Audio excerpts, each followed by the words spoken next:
আচ্ছা, আজকে আমরা একটা বেশ অন্যরকম আলোচনা নিয়ে এসেছি। দুলেন্দ্র ভৌমিকের লেখা জগন্নাথ কাহিনী। মানে পুরীর মন্দিরের পেছনের যে গল্পটা, লোককথা আর ইতিহাস মিলেমিশে, তাই না? একদম। এটা শুধু একটা দেবতার মহিমার গল্প নয় কিন্তু। এর ভেতরে ভক্তি, বিশ্বাস, প্রেম, মানবতাবোধ মানে অনেক কিছু জড়িয়ে আছে। হুম, ঠিক। আমরা তাহলে চেষ্টা করব এই কাহিনীর গভীরে যেতে।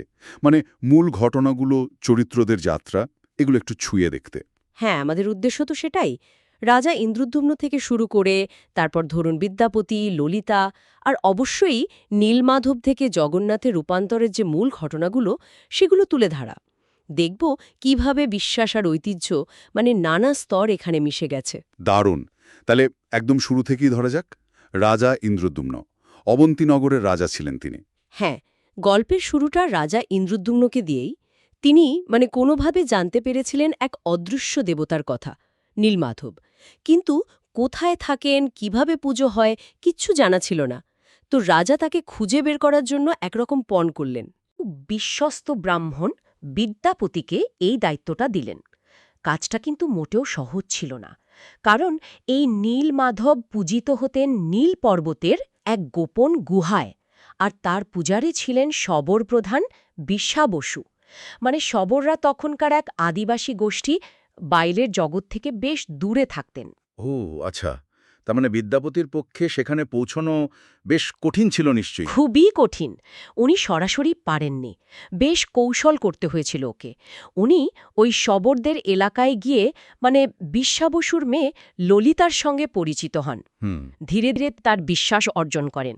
শোনা যায় ওদের মধ্যে একটা মানে ভালোবাসার সম্পর্ক গড়ে ওঠে। বলেন কি? হ্যাঁ, আর শেষ পর্যন্ত ওই ললিতার সাহায্যে উনি নীলমাধবের দর্শন পান। বাহ, এখানে তো বেশ একটা নাটকীয় ব্যাপার।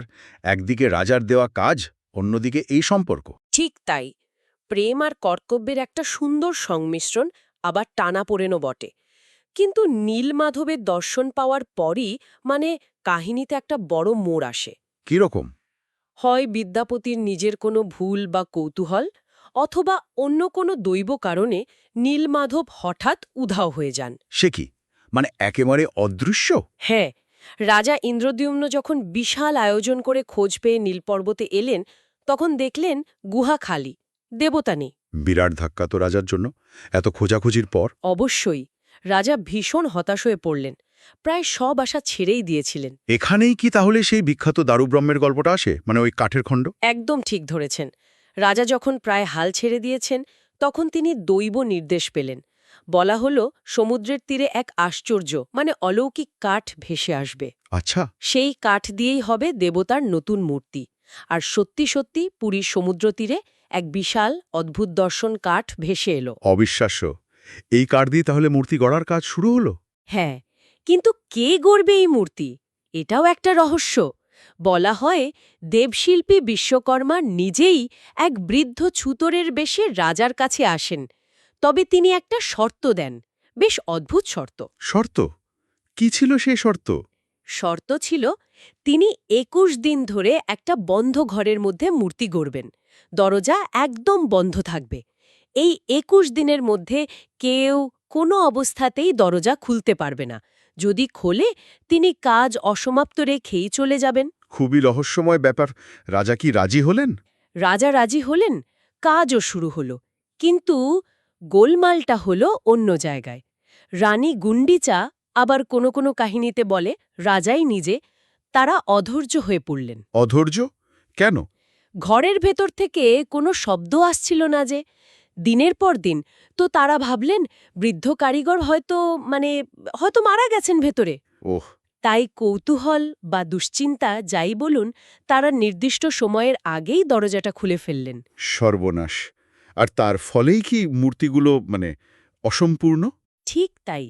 দরজা খোলার সঙ্গে সঙ্গেই বৃদ্ধ কারিগর উধাও, আর জগন্নাথ, বলরাম, সুভদ্রার মূর্তিগুলো ওই অবস্থাতেই রয়ে গেল। হাত নেই, পা নেই, যেমনটা আমরা আজও দেখি। আশ্চর্য। এই যে অসম্পূর্ণ রূপ, এর মধ্যেই কিন্তু একটা গভীর টান আছে, তাই না? ঠিক বলেছেন। এখানেই তো কাহিনীটার বিশেষত্ব। এই অসম্পূর্ণতাই যেন পূর্ণতার প্রতীক। কেউ বলেন এটা বোঝায় ঈশ্বরকে সম্পূর্ণরূপে গড়া বা জানা মানুষের পক্ষে সম্ভব নয়, তিনি আমাদের ধারণার অতীত। হুম। আবার এটাও হতে পারে যে ভগবান ভক্তের কাছে এই সহজ অসম্পূর্ণ রূপেই ধরা দিতে চেয়েছেন, সমস্ত জাগতিক পূর্ণতার ঊর্ধ্বে। তারপর রাজা ইন্দ্রদ্যুম্ন ওই মূর্তিগুলো নিয়েই মন্দির গড়লেন। হ্যাঁ, ওই অসম্পূর্ণ মূর্তিগুলোই তিনি প্রতিষ্ঠা করলেন। বিশাল মন্দির বানালেন, যা আজকের পুরীর মন্দির। এমন কথাও শোনা যায় যে স্বয়ং ব্রহ্মা এসে এই মন্দিরের প্রতিষ্ঠা করেছিলেন। দেখুন, পুরো ঘটনাটা দেখলে বোঝা যায় কিভাবে একজন আদিবাসী মানে শবর গোষ্ঠীর গুপ্ত দেবতা ধীরে ধীরে রূপান্তরিত হলেন সকলের আরাধ্য সার্বজনীন জগন্নাথ দেবতায়। কত সংস্কৃতি, কত বিশ্বাস যে মিশেছে এর মধ্যে।